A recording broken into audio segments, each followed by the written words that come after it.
Hi, welcome to our In Conversational series.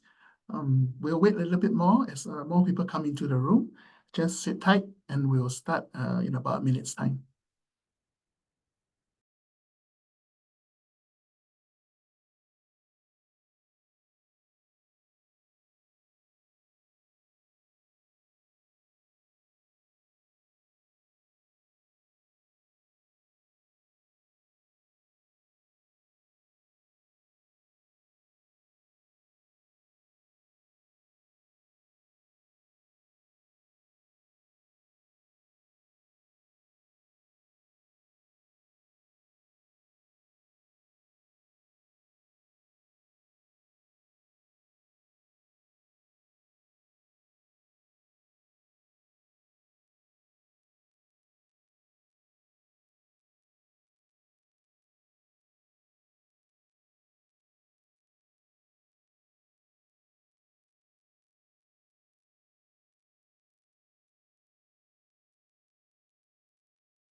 Hey, good afternoon to all of you who has taken your time to come and join us in our In Conversational series with our IBF fellows.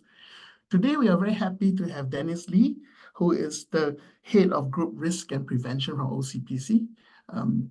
Just want to thank him for taking time out of his busy schedule to speak on his own behalf, on his own opinion on the area of risk management and how the emergence of technology such as Gen AI and data analytics is shaping his job and whether there's much opportunities for people that would like to get into this space.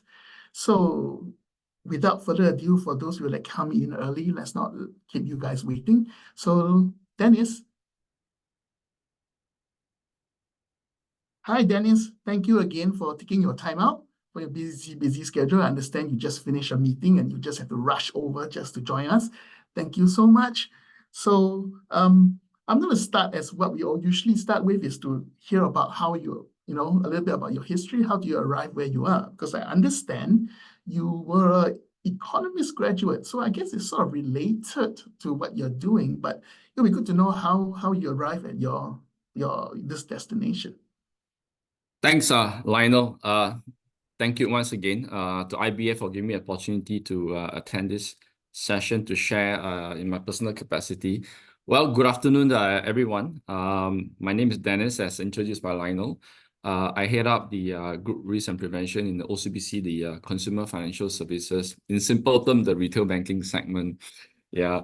So yeah, you're right. I actually graduated from NTU with an economics degree as well as a master's back then. I recall, it's many years back, right? But I do recall back then when I graduated, I was quite certain that I wanted to join the banking industry. Oh. Yeah, I was quite certain around that. Just unfortunately, at that point in time, when I graduate, if some of us are able to relate, that was the Asia financial crisis. So Okay. yeah, so times were really bad, and it wasn't easy to find job openings, right? So you are in a situation where any opportunity comes along, you just grab, Yeah, so I actually started off in one of the foreign banks as a temp staff, right? If some of you, or maybe some of our younger audience, you may not relate. You in any organization, you have temporary staff, you got contract staff, you got permanent staff. So temp staff are those where you go in, you clock in your time sheet on, and they pay you on a per hourly basis. And tomorrow, if they call you and say, you know what, Dennis, I don't think we need you tomorrow. There you go, you don't have a job. Okay. Yeah, so I actually started off as a temp staff, where I found that there was an opening in one of the banks, right? And to me, it was a golden opportunity for me to get a foot into the industry, right? It doesn't matter what they want me to do, right? So long as I get a foot in there, because the thinking that I had back then was that as long as I get a foot in there, I have the opportunity to be able to demonstrate and showcase what I can do for the organization. At that point in time, like I said, I only knew I wanted to get into banking. I didn't have a specific area I wanted to get into. Whether is economics relevant to the banking industry? I think, to be frank, economics trained you in the area of analytical thinking. It trains you in the area of thinking about efficiency and effectiveness because you got limited resources, right? So you need to find the right balance. So I find those skills are highly transferable. Of course, it's up to us as individual to decide how well you want to apply the skill set you have in whichever industry you are in. So I spent a good 7 years in the foreign bank, rotating around different parts of the bank. To be frank, as many of ourselves in our younger days, we just want to explore, right? We may not have specific areas we want to go into. So I was telling myself, in order to do well, to have a career in the banking industry, it'd be nice if I can know how does a bank operate. So I started my career after being a temp for a month or so. The bank was nice. They recognized what I was able to contribute. Even as simple as photostating, I was able to do it more effectively, efficiently, maybe other temp staff. Yeah. So you just got to constantly think about what can you do to be efficient, right? That makes you stand out, in any position. Yeah. And that's where managers, supervisors, hey, will take a look at, hey, maybe there's something special in this guy we should take notice of. That's how I got my career starting in operation. But to cut the long story short, I rotated from operations to technology, and then eventually to the middle office, where we look into financial planning tools, incentive planning, etc. Before, in the later part of my career, I came across an opportunity to look into sales quality, right? That was around the global financial crisis in 2010. And that's where I set foot my career to venture into area of risk management. And I realized, hey, actually, I do have a passion in this area. Right up to today, I still enjoy doing what I'm doing in the area of risk. And hence, I continue to take certification courses. I attend seminars and workshops as I continue to grow my career in this specific area of risk within the consumer financial service, i.e. the retail bank segment. Yeah. Okay. It's a very quick summary of what I went Very through, how I yeah, landed out in the okay. risk role, So right? is there any part of your career whereby, there could be some setback and, did you suffer any, and, how did you recover, or, Yeah, to go that's on? that's a very interesting question, right? That now that you ask it, it brings me quite a fair bit of memories. Yeah, I think in any career path of ours, it's hardly ever smooth sailing, right? In the early part of years, I remember, as a young graduate working in the bank, definitely there are a lot of unknowns. You just got to have the courage to raise your hand up, to take on more projects and to be able to learn. You do make mistakes along the way. I do remember a couple of quite serious mistakes I made. All right. But what's comforting is that the supervisor were able to understand that while errors are made along the way, they came out of good intent, right? Okay. You are very clear of what you're trying to achieve, the outcome you want to go for, and therefore you were trying something different. Well, unfortunately, the result didn't turn out as it is, and there were some mistakes made along the way. It's okay, you learn from it, and then you just make sure that you don't repeat. But you are very clear on the intent and purpose, and it's with good intent. I think many a times, supervisors, managers will appreciate what you're trying to do. I also remember that I did take a career break in between. All Okay. right, in between for about a good 2 years. Yeah. Oh. Yeah. So due to family reasons, right? So so when I tried to come back, I remember I was already in my 40. Okay. Yeah. So I tried to come back into the banking industry. It took me a while. It took me a good 6 months. It wasn't easy because people wonder, what do you do in the 2 years? Why are you coming back? Will you leave us again? The usual question. I didn't give up. I continued to leverage on my network and continue to apply and seek opportunities. And eventually, I was offered a contract role. Mm. All right, I was offered a contract role again to look into some area of risk, right? It was a 6 months contract role on a specific project. So taking on my, earlier on I say, right, doesn't matter, you just need your foot in, right? Just give me an opportunity, I'll demonstrate to you what I can offer, what value I can bring to the organization. So I think that 6 months project, I really give all my all out. I was able to help address the risk that the particular bank was concerned with. And I was a sole contributor. I didn't have any staff, right? One person leveraging on existing resource that the bank have, going around talking to different stakeholders, getting their buy-in, trying to explain to them, etc., was able to complete the project. And I was glad after that 6 months, they were able to offer me a permanent role. And then from there, I continue to get my career back on track. So while that was a so-called a minor setback because I needed to step off and then to come back, it was difficult. I think that perseverance, that continued belief that you are able to bring value to an organization is important. And you got to constantly self-motivate yourself, right? To make sure that you don't give up and you continue to carry a positive attitude, because whoever that you speak to, they are able to sense the vibe from you, right? If you are feeling negative yourself with lack of confidence, they will feel it. And when they feel it, it's going to be difficult for them to convince themselves, why should I hire you, right? Even as a contract staff per se. So I believe that part was very important, Lionel. Even right up to today, that self-motivation is still in me, right? Because day to day, we do face challenges. As in the risk area, we do face challenges, difficulties, difficult stakeholders, difficult situation, all right? Hiring, job, long hours. But how do you, in within, find a way to refresh yourself and remotivate yourself to continue on this journey?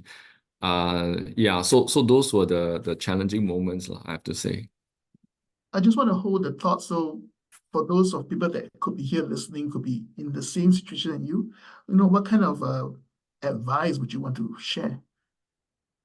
Yeah, I always believe every one of us have certain value and strength in ourselves. Okay. I think it's important to recognize that in the first place, huh? And once you recognize that, the question is, how do you leverage on it to let stakeholders network through networking, that people know their strength, and how do you build on that strength, all right, to demonstrate value add to whoever that you speak to. Well, some of us could already be having a job, but we may not be that satisfied on how things are progressing. We want to seek a change. Now, this is where how do you leverage on the domain knowledge and the strength that you have to convince individuals or market leaders in the area that you want to explore. Hey, actually, I have this area to contribute. I got this domain knowledge, right? I'm able to have a mature thinking on how to address certain areas and issues, and you connect up and try to continue to sell that point of yours. But of course, there are some of us who may not be in the specific industry we want to. I think that's where you will need to continue to find ways to upgrade yourself, which I think there are many ways to do so, from courses to seminars to workshop to networking, reading up, publication, etc. All right, so that you are staying more relevant to the areas that you're interested in to get into. Let's assume if it's risk, right? That's the topic we're talking about today. Yes. Yeah. So you might want to get yourself to educate and read up. And then there are lots of network and seminars, research materials that you could take on. And when you have the opportunity to have an interview or talk to some maybe potential hirers, right, to demonstrate your skill set, to demonstrate your knowledge, to demonstrate how you can value add to the organization. Okay. Yeah, thanks, Dennis, for being so open and sharing this. I'll catch back on the topic about taking courses, upgrading later in this conversation. For now, let's talk about what do you do now? I mean, what is the daily thing that you would do? Yeah. So I've been in the risk role. So currently, I manage the risk management portfolio like I mentioned, in the OCBC Consumer Bank. Now the unique thing about my role is that I am part of the business. So I'm not in the compliance unit, I'm not in the audit unit. So Oh, okay. so I'm part of the business. In the language of risk model, we call it there's a 3 line of defense. So I'm actually part of the first line of defense. As an independent control function within the business units, whereby my team offer 3 areas of expertise.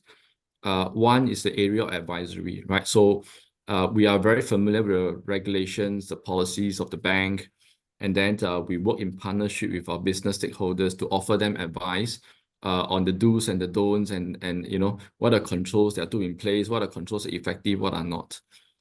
So that's one aspect of it, and particularly we cover my area covers operational digital technology risk, financial crime risk, and then market conduct risk, right? Something that MAS is very passionate about in the areas of fair dealing, market conduct, making sure that we sell and do things right for our customers.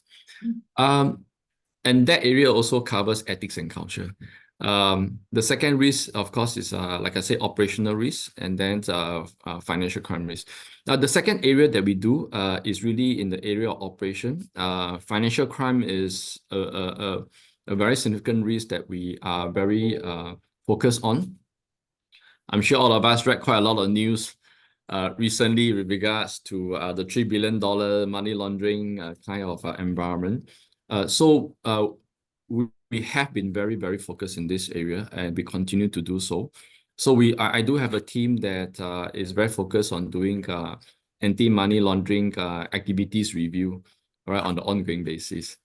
And then the third team that I have is very focused on the surveillance, right? As in all risk, being as part of the business, I think one of the key things that we want to be able to demonstrate is that we are very proactive in managing our risk. Being proactive means what? It means that I have proactive surveillance and monitoring all the activities that's happening within the consumer bank. And we have the ability to effectively identify emerging risks and make sure that we go in and address it before it becomes even more significant per se, right? Both in the interest of protecting our customers, protecting the bank, as well as protecting our bank staff as well. So the surveillance piece have been particularly interesting, relating to the topic you talk about, Gen AI analytics, which probably I'll share a little bit more later in a short while. Yeah. Okay, that sounds very, very interesting. But for a lay person, someone who wants to go in, would you say, all risks are important? So you did mention, because when it comes to let's say people that happen to succeed in breaking into the security, whatever, you get to know. It's the things that you do that prevented that thing from happening that people do not know. So would you be able to give any examples on what do you do in terms of risk mitigation for all the risks that you mentioned just now? Yeah, so you're right. Conventionally and historically, when we talk about risk management, right, we very much rely on our own knowledge, experience, and over time, with time, because you learn along the way, you've seen different kind of incidences, etc. So based on the knowledge, you are able to then divert your resources and your people and the entire team to look into those area of risk, what we particularly typically know as the known risk area per se. And conventionally we use very manual random sampling checks, right? We do sampling check. We pick 5%, 10%, and then you manually review. If you don't find anything, okay, all good and well. But if you find something, hey, we need to address, and maybe I need to do another 5% more.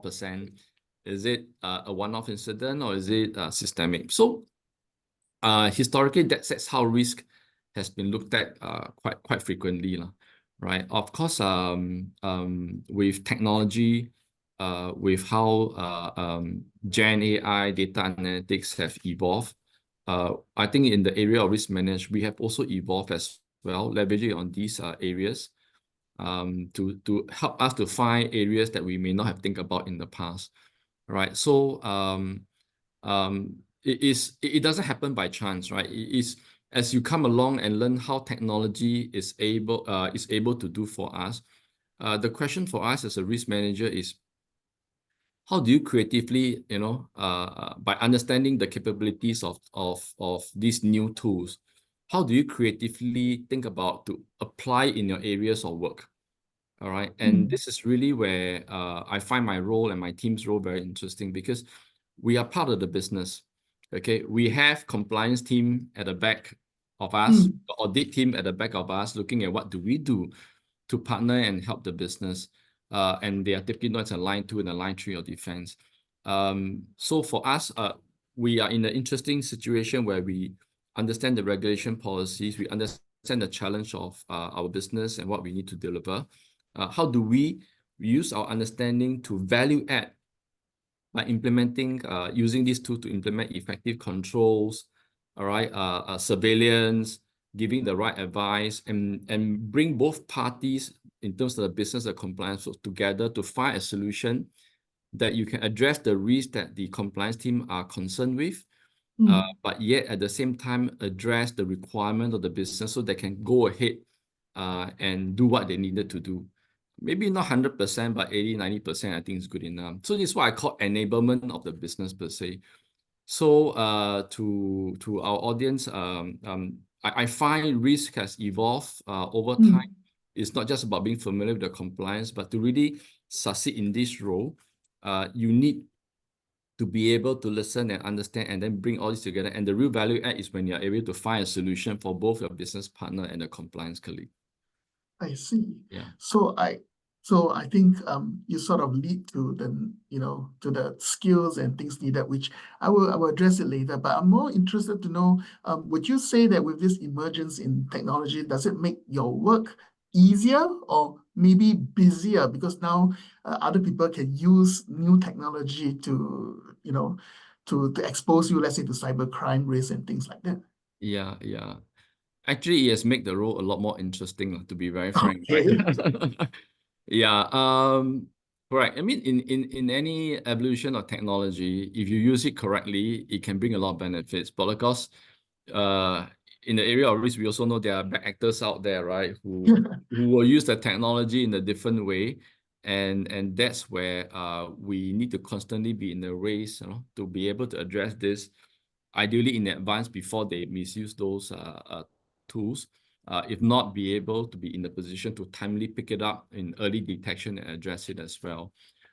So yes, this is where I also always emphasize to many of my team members, right? It takes one to catch one. So many a times in my role, I got to learn to think like some of these bad actors, right? Yeah, if I'm talking about digital cybercrime risk, so I need to think, if I am them, what would I do? All right, if I want to be a hacker whatsoever.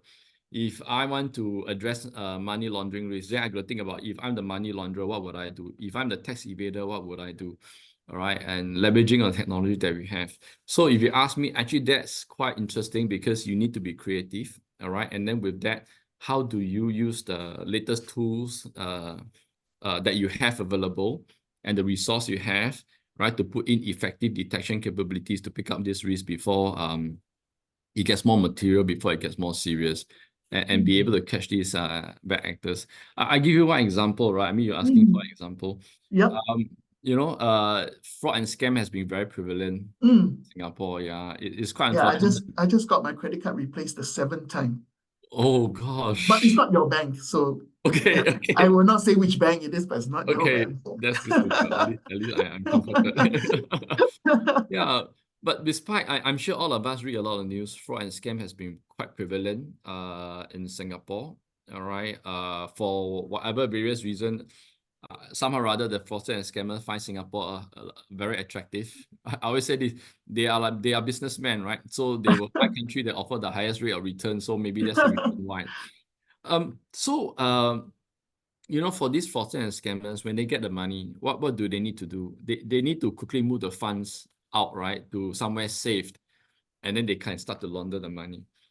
So for them to be able to do that, they will need to find a place to hold these funds before they start to move it around. In financial crime, they call it layering, before their funds go somewhere else, right? which also means that they need to open a lot of accounts with Okay. legitimate Right. accounts with the bank to start receive these illicit money. So the question is this: how do we identify these accounts, so-called we call money mules account, early before they start using the account to move these funds, right? Without data, to be very frank, it is going to be very difficult. You tend to be able to pick it up only after the funds have started moving, isn't it? Yeah. Yes, yes. Yeah. After you observe, there's a large movement of funds, large funds flow out, but many a times by then the illicit funds is already gone. But in current times, with the use of data, we are able to identify which of these accounts have some behavioral traits of a money mule before they start to misuse the account. Would you say what is the biggest concern for you right now when it comes to risk management? I think it is really one of the earlier points that you talk about, Lionel. The technology, the world is evolving so fast. There's so many tools out there, including AI now, right? The latest Gen AI. Correct, AI. Yeah. We even see evidence of fake news, fake video, etc. Yeah. So the biggest concern is, how do we stay ahead of the game, all right, of the bad actors, before they misuse this tool to come and defraud our customers, the banks, etc. I think that's one of the biggest concern that we have, and particularly like you have seen, like I mentioned earlier on, fraud and scam continue to be quite prevalent in Singapore. I think the second area is that we are getting more and more digitally reliant on our little black box, right? Yes. To do many Yes. of our activities, right? Correct. It's via the So, phone, right? correct. So our life just revolve around this little phone of ours.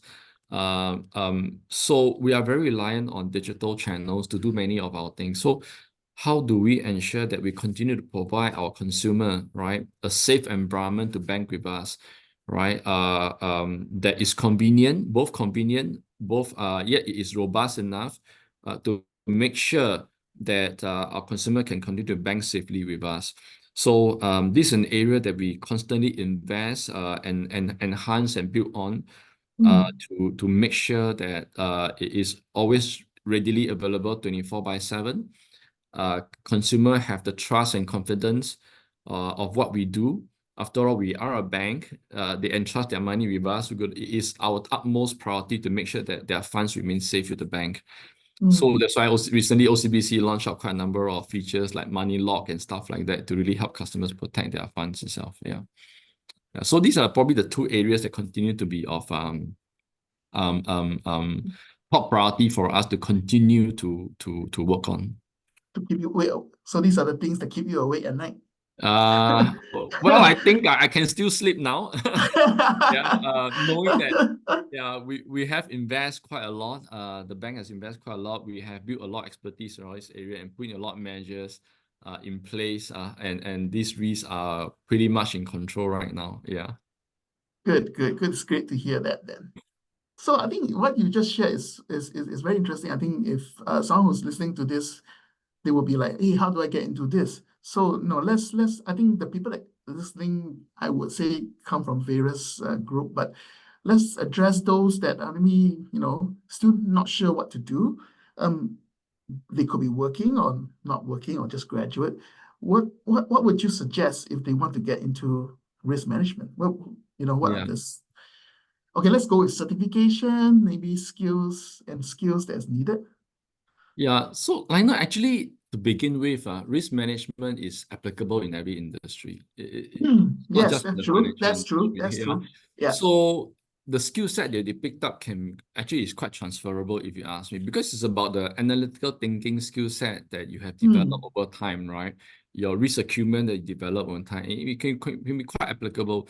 So my advice to our audience here is that first and foremost, if you are already working in a particular industry and you're interested in exploring risk management, It need not be in the financial industry. In your respective industry, there could also be risk management opportunity as well. True, true. And to me, that should be an area that you consider first, because you might already have developed quite a fair bit of domain knowledge in the area.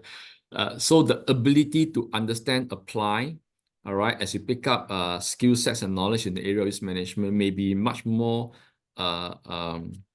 quicker, right, than if you were to jump and change to another industry. So that's point number one. Okay. Of course, if you when you are interested to develop a career in risk management, there are a couple of areas that you can work on. Well, the easy way is certification, right? There are quite a lot of certification courses out there. I think Risk Management Institute in NUS, they do offer some courses. You've got some in ICA, all right? I think, yeah, so they do have very meaningful, and even I myself, I was an ICA diploma graduate in AML. So I find the courses very useful. Now, that's just a good starting point to develop your knowledge and your skill, your knowledge and expertise, and maybe some areas require some technical knowledge. That's where you pick it up. But it also train you on how do you manage risk in a very structured manner. But having said that, it's important that you make yourself stay relevant with what's happening, depending on which industry you are in. There are a lot of publications, information out there, as mentioned earlier. You should constantly be reading on. In fact, a lot of consultancy companies out there, example like McKinsey, they do have free research papers, you know, that you can that you can subscribe to. They even have an app you can download, you can search, and you can read up and enrich yourself with those information. And that's very important, because you, after reading it, then you can start to think about how do you apply, right? Because at the end of the day, what hiring managers will be very interested to see and evidence from you is how do you apply your knowledge into a particular domain or a particular industry, all right? And then demonstrate some real life example that you're able to help resolve, address, or give certain opinion and advice. If you may not have any experience, well, you may be able, if you are able to articulate it, I think that is at least a good start as well. And therefore allow you to have that meaningful engagement with whoever you're talking to. There are also many seminars, workshops out there. If you see from time to time on the internet, actually there are a lot of risk regulatory compliance workshop that happens from time to time. Some of them are actually complimentary, so you can consider joining as well. Networking is another, for sure, that you can, to see if you can get connections, and then from there you find new opportunities. But I think for working professionals, there are also other areas that you can share, like if you have been the manager or leader, right? So how do you demonstrate the strong leadership skills that you have in your existing career that you can also similarly apply? How do you demonstrate that you have good stakeholder management, strong communication skills, even when it comes to people development, all right? These are also important skill sets that will remain relevant, doesn't matter in whichever field that you go to. So all these will help to build on and provide more added plus point, right? In so-called selling yourself, in trying to find an opportunity to set foot, be into the finance industry or into the risk management area. Okay, so would it be the same with someone who is maybe got a few, maybe a decade in their working life, and they're thinking about, hey, maybe I'm in the industry, or maybe I'm in a role that is going to be, I mean, I'm just exaggerating, of course, taken over by robots, or my role is going to be what we call a sunset role. How would this person then think about coming into the risk management? Yeah. So actually, for experienced individuals, I really see that there is an added advantage in terms, like I mentioned earlier on, the domain knowledge and experience they have. Why do, and particularly in the risk area, it is very applicable. Why I say that? Because when it comes into risk management, right, it requires a lot of analytical thinking, right? Okay. And you play out different scenarios in your mind. And for individuals like ourselves who have years of experience behind us, all right? We will have come across different situations, different scenarios, all right? Doesn't matter which field. And I tend to I tend to observe that they are more analytical often than not, all right? And therefore be able to articulate, okay, or if this happened, what we're going to do? If that happened, what we're going to do? You know, and with that, come up with a more comprehensive advice per se. So my advice to them is do not let that domain knowledge go to waste, right? Okay, that's With great. that, That's good to hear. Yeah. yeah, with that, go for whatever recertification that you need in the area that you could be interested. It could be operational risk, it could be financial market risk, it could be operations or market conduct, whichever regulatory compliance. I mean, right? Go for those certification, and then as you go through the courses, as you attend those workshops, training, and seminar, think about how do you demonstrate your application skills, right? How do you demonstrate application skills to whoever that you come into contact with? Ah, okay. That will be highly valuable, right? And it's only through practice, right? As you keep doing it, you will only get better and better, right? And there are also many case studies out there that you can research and read from. And with that, right, then you'll be able to start to apply even better as well. Yeah. I noticed you keep saying things like articulate, apply. So I presume communication is something that is very important in your role? Yeah, in fact, like I mentioned, in my role as line 1.5, so I'm known as line 1.5 because I sit between the first line and second line, right? Okay. Yeah, and communication skill is extremely important. Cultivating the skill set to be able to listen.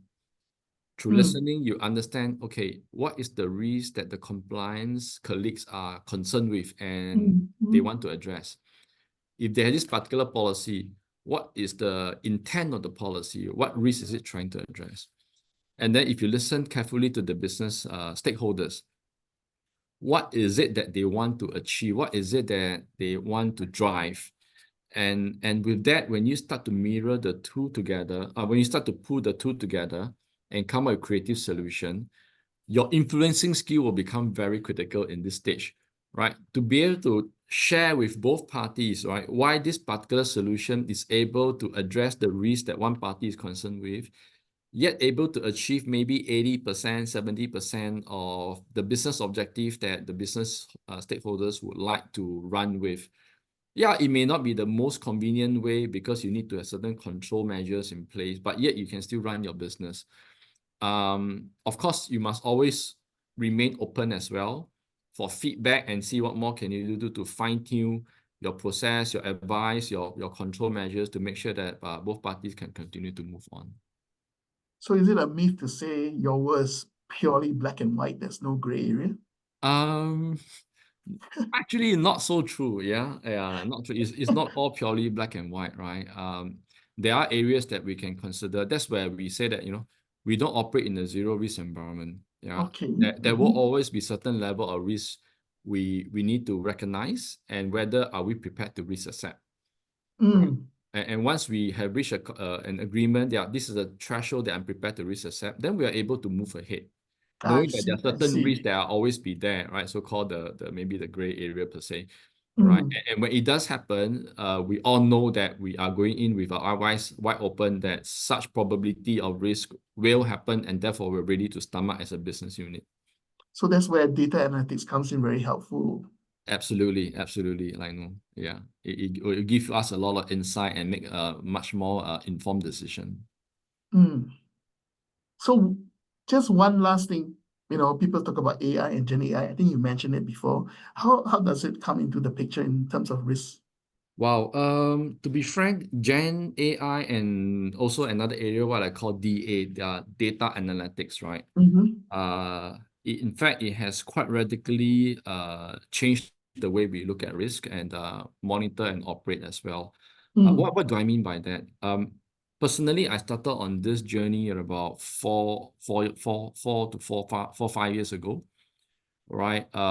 Where we quickly understood that the conventional way of carrying out sampling checks I mentioned earlier on, be it the 5%, 10%, or 20%, it's not as effective as if we could do it through the use of data. Oh, Right? okay. Yeah. So what do I mean? Imagine if you are able to digitalize a lot of information that your banking activities are doing, you have a pool of data where you have access to. When you are able to use data to run data analytics, like, right, for example, out of the 1,000 sales that I do in this particular month, right, how many of these are sold to customers maybe above certain age group, of lower education group, all right, and with that, how much resource do I want to spend to look into whether the selling process was done appropriately for this group of customers, because they are probably deemed to be a little bit more vulnerable by virtue of their background, by virtue of their education. And then I can put in the right resources to go in and look at making sure that we do the right thing. If we have not, hey, let's do what is right for the customers to unwind the trade or do whatever we need to make goods to the customer. So data analytics has allowed us to be able to do 100% sweep across all the activities we do versus the conventional way of 5% sampling check, 10% sampling check. Sometimes you hit, sometimes you missed it, right? Which can be quite uncomfortable nowadays for me. Yeah. So that's one area.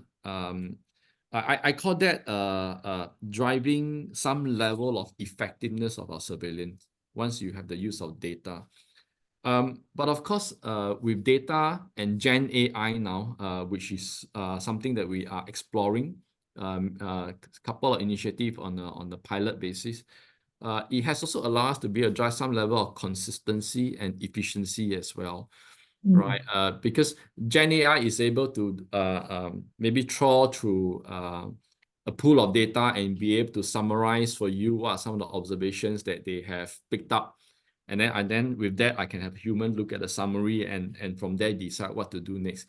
Versus in the past, you have humans looking through the tons of data and trying to analyze and suss out the key pointers, right? But now with Gen AI, for example, ChatGPT, I can achieve some level of consistency. They can do it like in seconds. Yes. So the key thing is that with this tool for increasing effectiveness and efficiency, is we are now able to augment and complement the role that we play. And instead of thinking of how it has displaced, more importantly, it has enabled us to be more effective in the areas that we looked at, to be more efficient in the things that we do, right? So that we have more capacity to cover a wider area of risk for the bank as a whole.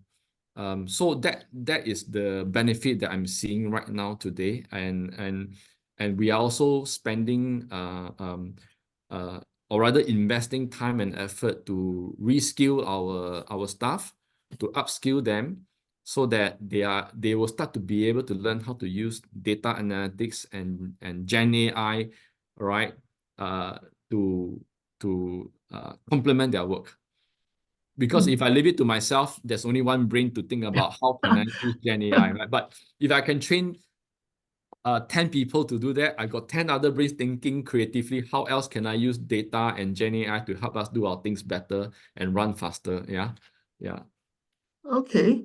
Sounds like very interesting from this 45 minutes of discussion. I think your work is very interesting, very exciting, and with the more and more technology comes in, it'll provide opportunities and also challenges in your role. Let's spend the last 10 minutes or so looking at the Q&A box, because there's quite a few questions that's been addressed. So let's take a look, and you could answer again, of course, in your own capacity. So the first person that asked, is risk management very mathematical? So what are the skills or certification required for a risk manager role? Yeah.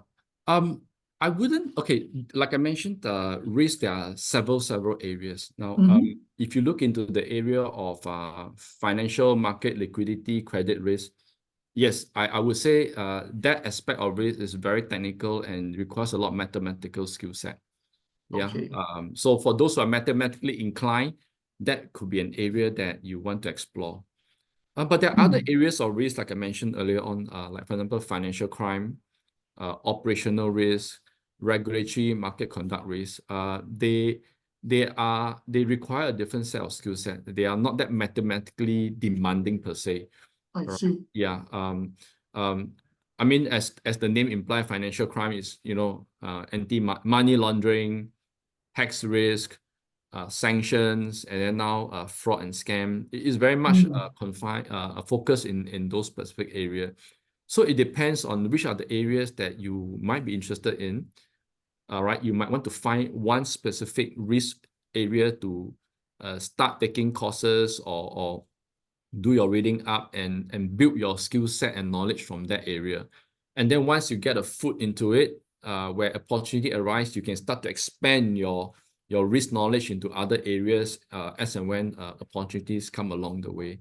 And in fact, that's how I started as well. I started in sales quality in the area of regulatory compliance, market conduct, before I venture into financial crime, etc. Certification courses, like I mentioned, there are quite a few. Just now I mentioned ICA or ICTA. Yes. Yeah, Correct. international. They are known as International Compliance Training Academy, right? They are actually quite well known. Like I said, they do conduct courses at the international level. And I find their courses highly effective and are very relevant. They do refresh from time to time. Yeah. Okay. But as you did mention, you still need, your domain knowledge, which is related to the next question that asks, how would their experience in the middle office help if they want to go into the risk role? Yeah, correct. Again, I believe I've said quite a couple of times earlier on, right? Domain knowledge. Ideally, if I can have a choice, I would love to hire someone with domain knowledge. In fact, in my area, I also have been hiring individuals with frontline customer-facing experience. And why? Okay. Yeah, and why is that important? Because I'm happy and willing to cross-train them into the risk. Why is that important? Because they have faced a customer before. They understand the challenges in facing a customer. They understand the pain point of our frontline employees, colleagues, while operating on a day-to-day basis. They understand what the customer's needs and wants are, right? So when you cross-train them in risk management, in return, when they're giving advisory, they are able to better visualize what does it mean for the customer, what does it mean for our frontline staff, maybe even what does it mean for my operation team if you have been from operation. Remember, in my early days, I was in operation. You were in operation, correct. And at that time, in fact, I pushed myself to go into operation because I knew that is the backbone of the bank, right? In whatever you do front, you need the operation, you need a very strong operation team behind to support you. So unless you really understand their pain point and the challenges, it is difficult to have a meaningful conversation and be able to give advice that they know that you understand their challenge, you have think about their interests, and therefore when you give an advice, you have already thought through very well and address the risk that they and concern that they may have. Okay. Yes. Yeah. You also mentioned a lot about compliance. So someone just want to know, can you explain in layman terms what's the difference between risk and compliance? Absolutely. I always do that, and I love to do that again. Yeah. Compliance, my compliance colleague, like I mentioned, they are in the second line of defense, right? They are the expertise who are very familiar with the country's regulations, Okay. right? As well as the international regulation. And they will be the parties who will then translate these regulations into policies for the organization like us as a bank, right? Policies and procedures that all business units will need to follow in layman term, right? So that's the expertise. Of course, they do a lot more work nowadays, but if in a nutshell, those are the key roles that they play. But for us in risk management, we understood the policies and the regulation. On a day-to-day basis, we observe what is happening in the bank, all the activities, and therefore make decisions on what are the things we want to do, what are the things we shouldn't be doing, all right? And then proactively picking out risk indicators or areas where we identify there's probably, you know, there's a small little fire burning in there. Let's go and take a look what this fire is about. Do we need to put it out, or it's okay, you know, we can let it continue burning because it's just a candle, you know? Okay. Yeah. So that's risk, and that's where we are a lot more closer to the business, and we make lots of decisions on the fly every day because of the activities that's going on. You know, it's quite vibrant actually. Yeah. Yeah, because you did mention that it's not zero risk, as in, you know, what is permissible enough so that the business still move, things still get done, we're not constrict. Absolutely, Lionel. Yeah. So that's risk management. Yeah. Okay. So someone also, I mean, I think you did mention it, but they are very curious to say that they themselves have experience because you talk about domain knowledge. But what if, you know, the bank always says you must have banking knowledge. How, you know, what could this mid-careerist say, perhaps in a cover letter or something, to the hiring manager to say, hey, I also have many years of experience in risk, but maybe not in the banking sector. So is there a way to calm some nerves, to get at least a foot into it, as what you said? Yeah. I think first and foremost, it's important to demonstrate that you are open to different types of roles, right? Okay.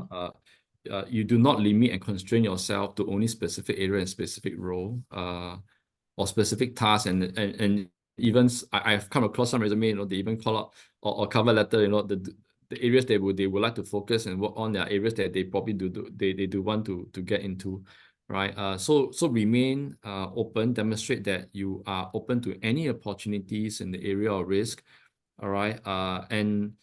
And if you are, if your financial position allow you to do so, right? Like I mentioned, sometimes all you need is to just to get a foot into the organization. It doesn't matter what level you're talking about, etc., right? So sometimes you may need to take a step back in that aspect, get your foot into it, and then have the opportunity to demonstrate what you can bring value to the organization. And I assure you, all right, once you're able to demonstrate that, your career will start to fly again. Right. Sometimes it is, well, risk management. So sometimes you probably got to take a little bit of that risk. Risk. Right. Yeah. Personal risk. Yeah, I would say, yeah. To get the opportunity to demonstrate that. Yeah. So I think that aspect is very important. Okay. Well, yeah, you may not have banking experience, and I fully appreciate, I understand that. All right. Not many of us have, you know, but yet again, if you are already in the risk area, it's important to demonstrate, you know, are there examples that have applied in your domain knowledge, which in your own assessment, because you have read up so much on banking, in your assessment, it can also be applicable in the banking industry. You need to be able to articulate that, right? Because the hiring manager will not be able to imagine, right? Because they do not know your domain knowledge. All right. But if you are able to demonstrate the application, you be articulate it, you know, be it in your interview or in your cover letter or in your resume per se. Yeah, resume. I think that'll be very helpful. You need to help the hiring manager to be able to imagine that application, right? I still come back. Yeah, I still come back to the area of application, which is important. Okay, I think we can take another question. You did mention about frontline. So someone did ask about frontline. So how would this frontline staff who's in financial advisory roles, you did sort of touch on it, be able to talk about risk and go into, let's say, your 1.5 or first level of risk? Yeah. Okay, thanks for that. Well, being a frontline, I presume you will be very familiar with the sales process, right? Be very familiar with the advisory process. Does it matter if it's the frontline or it's a self-employed? Because, you know, in terms of, let's say, insurance agents, they could be on their own. So it doesn't matter whether you are. Doesn't matter. Yeah. Okay. Yeah. Even if you are an insurance agent, you are still considered frontline, and I'm sure you are also subject to certain policies or procedures that you need to follow, right? So from there, you are already quite familiar with what are some of the do's and the don'ts, what are the areas that you must say to a customer, what you need to advise to customers, what I call the control measures and the advisory control per se. So as a frontline, as long as you're able to demonstrate that you understand why you need to do certain things, you don't do it just because it's a checkbox exercise, just because I'm told to do so. But I absolutely understand why I need to say this, because it's to address what risk, why I need to do this particular step, because it's to, Okay. yeah. So again, if you're able to demonstrate that, right, then anyone who is reading, be it your resume or who is having a conversation with you in the area of risk, right, they will appreciate that you understand the intent and purpose of these measures, the intent and purpose of these steps that you need to do. And therefore, if you are even able to go one step further to suggest, perhaps there are other how we can do things differently, yet you still address the risk, that will give someone who want to be interested to listen to you. I'm always interested to listen to my frontline staff telling me maybe we can do things differently, yet still address the risk that you're concerned with. Let's sit down and have a Okay. coffee. Yeah, why not? Yeah. Okay, great. Okay, unfortunately, we are running out of time. I will call upon my assistant, should I call it that, to launch a poll. Now, this poll is to help us better curate such program so that we can improve upon it and invite people like Dennis to come and share what is the latest happening in the banking and finance world.